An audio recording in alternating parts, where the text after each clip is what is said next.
Señor esté con ustedes. Y con tu espíritu. Lectura del Santo Evangelio según San Lucas. Gloria a ti, Señor. En aquel tiempo dijo Jesús a sus discípulos: he venido a prender fuego en el mundo y ojalá estuviera ya ardiendo. Tengo que pasar por un bautismo y qué angustia hasta que se cumpla. ¿Pensáis que he venido a traer al mundo paz? No, sino división. En adelante una familia de 5 estará dividida, 3 contra 2, 2 contra 3. Estarán divididos el padre contra el hijo y el hijo contra el padre, la madre contra la hija y la hija contra la madre, la suegra contra la nuera y la nuera contra la suegra. Palabra del Señor. Gloria a ti, Señor Jesús. Pueden sentarse.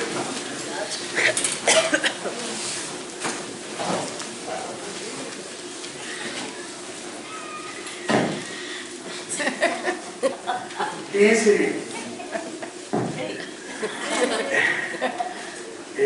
Los micrófonos siempre son mis buenos amigos. Entonces, miren bien.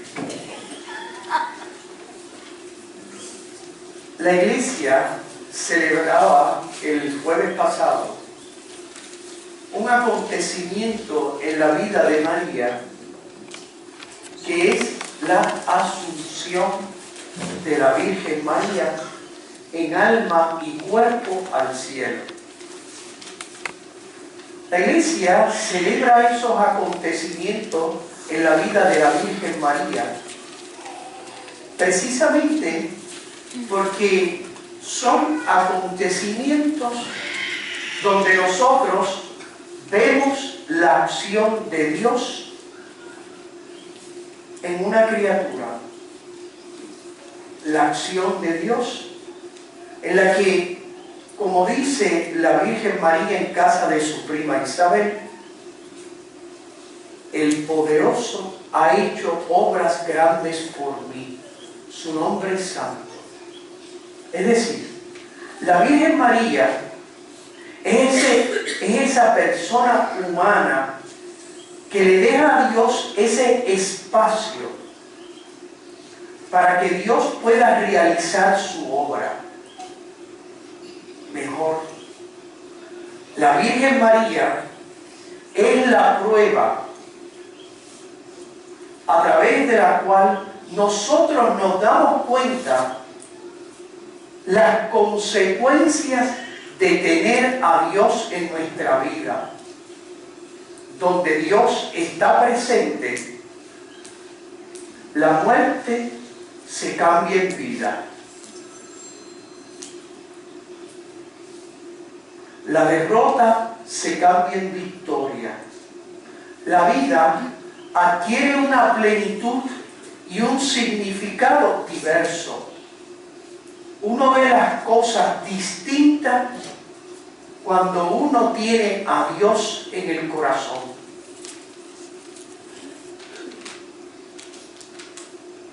Por lo tanto, nosotros podríamos decir que la iglesia celebra en María ese espacio de libertad, de entrega generosa, de sacrificio. Por eso, la vida de la Virgen María es siempre un testimonio de lo que Dios hace en el ser humano. Cuando nosotros vemos la Asunción, pensamos, Dios venció en ella la muerte. Cuando nosotros pensamos en María Inmaculada Concepción, nosotros estamos pensando en que Dios vence en María el pecado.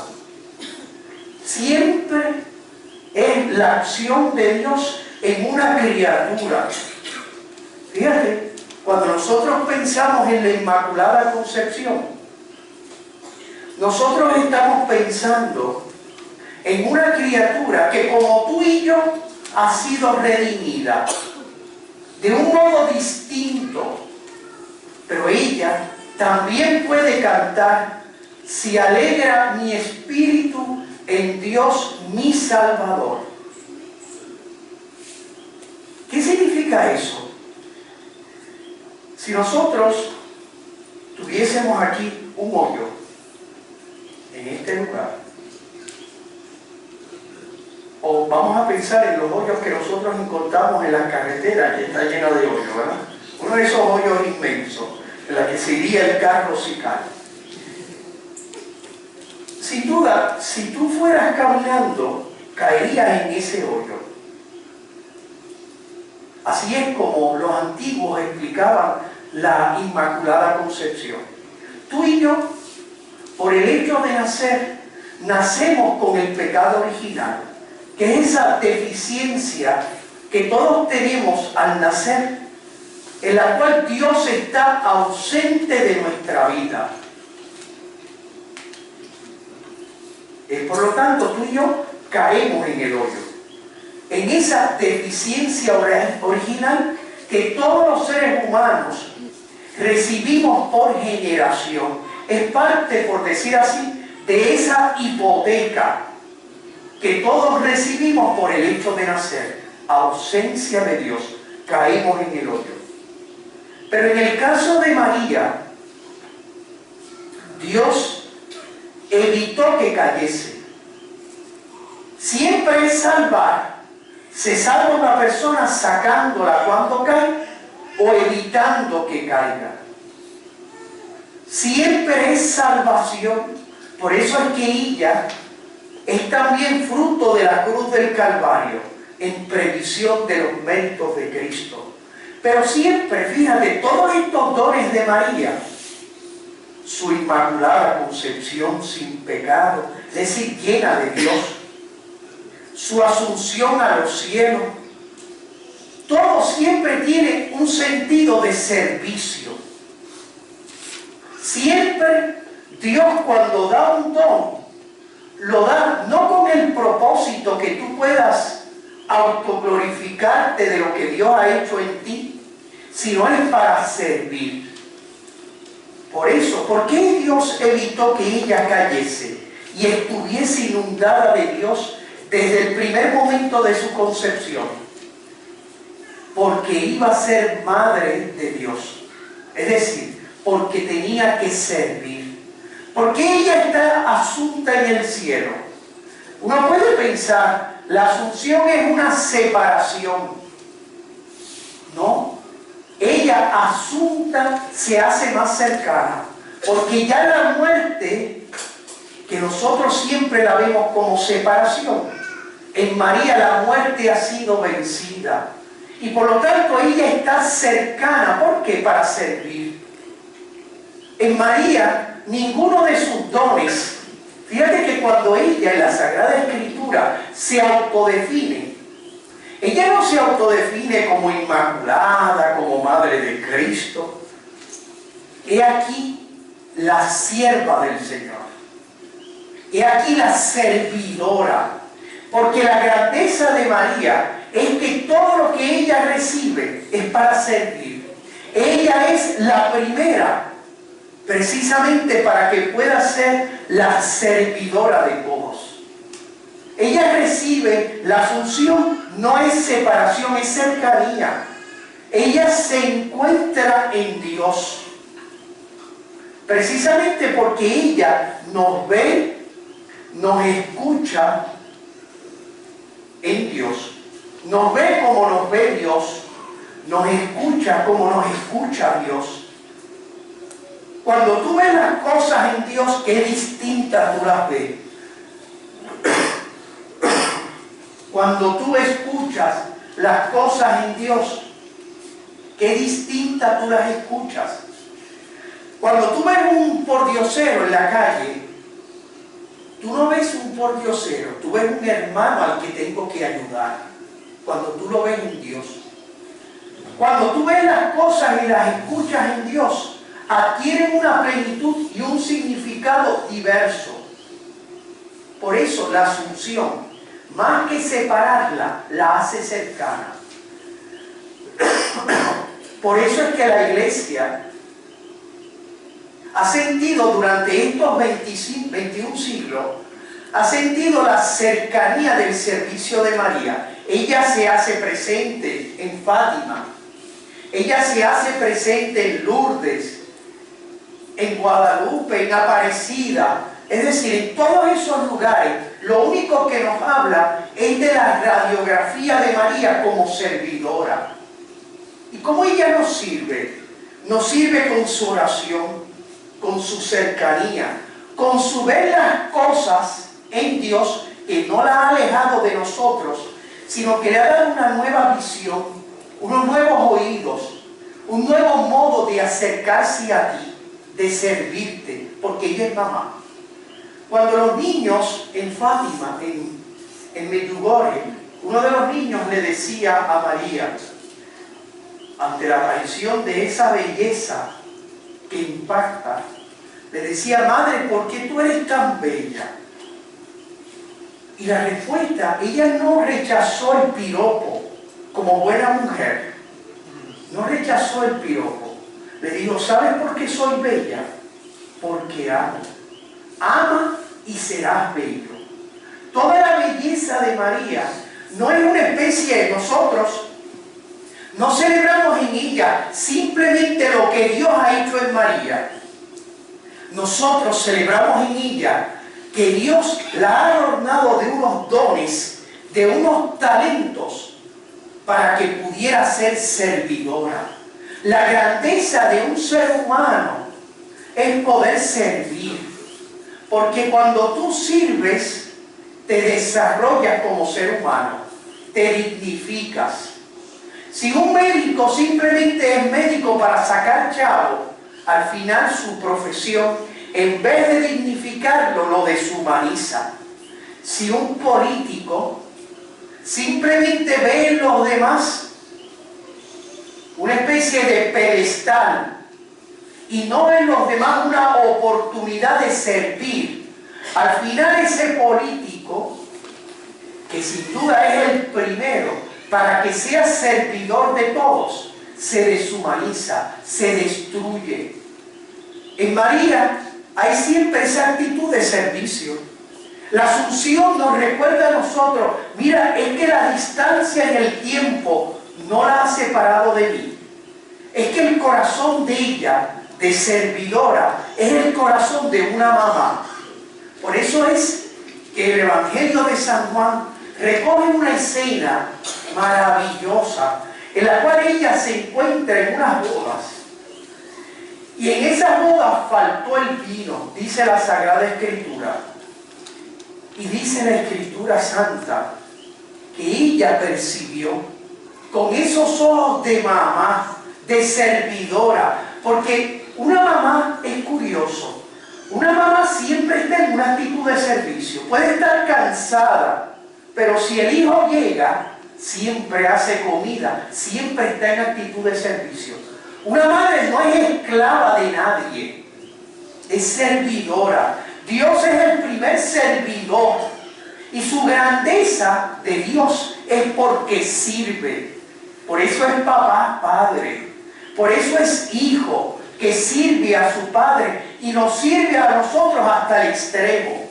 Por eso el Espíritu Santo es el gran servidor, es el que abraza, el que ama, el que sirve. Por eso María, que tiene ese corazón de mamá, dice el Evangelio, que ella percibió, no tiene el vino.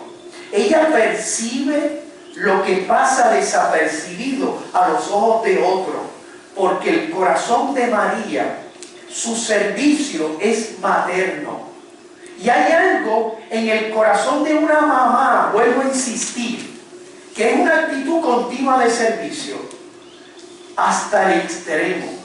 Por eso es que la iglesia, sin duda, la iglesia reconoce que María es una criatura. Ella no es Dios.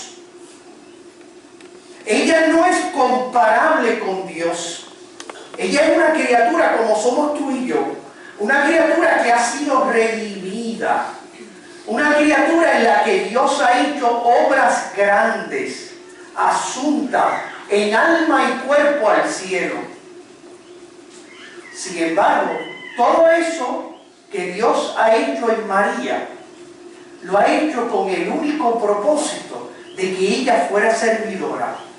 Primero, servidora de Dios, porque lo más grande que puede tener un ser humano es que Dios te conceda el derecho de servirle, el privilegio de servirle. Dios que no tiene necesidad de nadie, porque Dios podría ser el hombre orquesta, pero lo grande de Dios es que no quiere ser el hombre orquesta.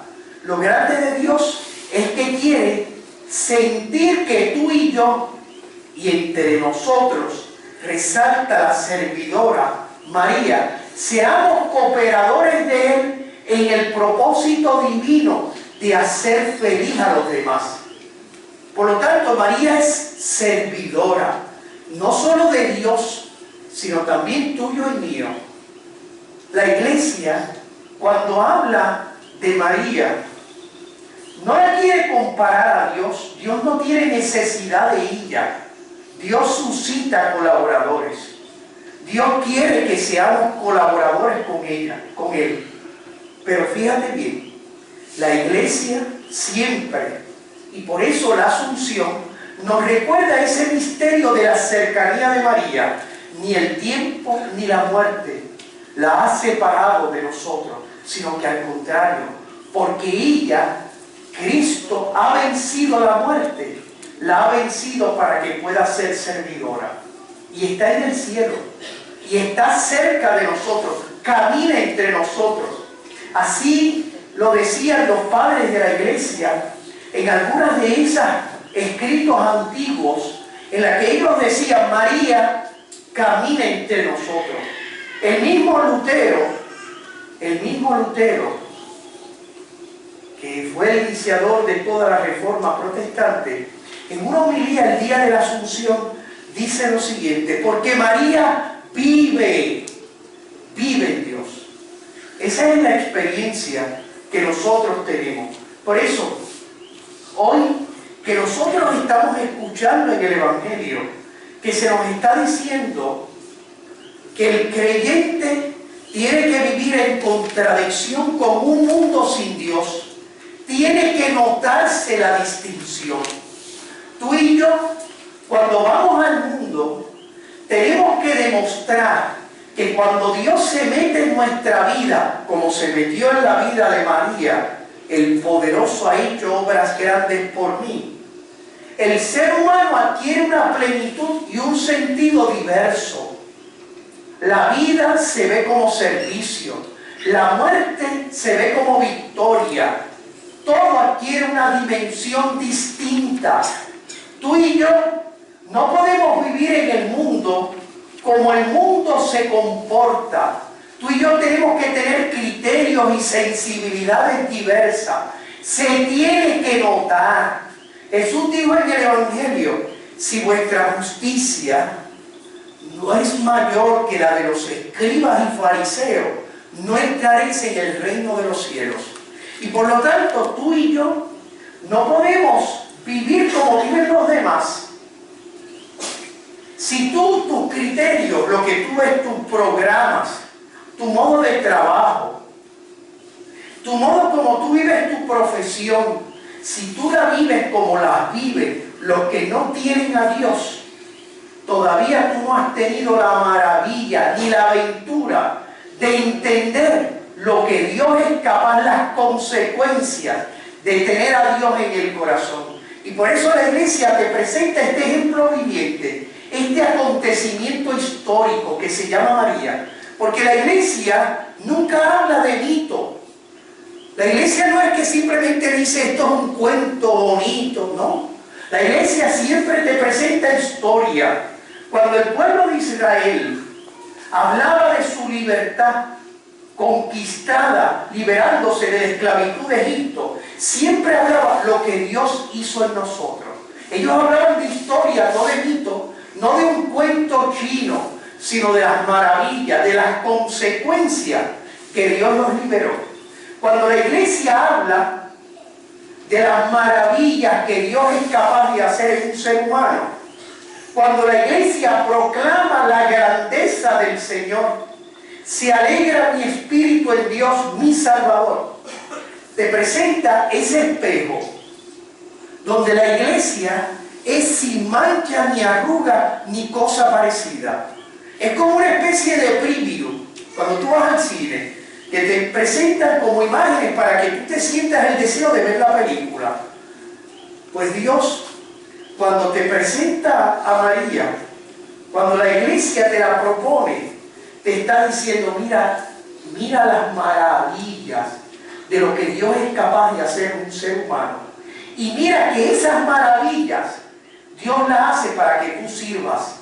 Si tú eres el primero, decía Jesús, el que sea el primero entre ustedes, que sea el servidor de todos y el siervo de todos. Eso es lo que la iglesia celebra en esta mujer extraordinaria que se llama María, que es espejo, que es servidora, que es mamá. Por eso le pedimos a la Virgen María desde el cielo que nos ayude a nosotros a entregarle nuestro corazón a Dios. Así sea. Amén.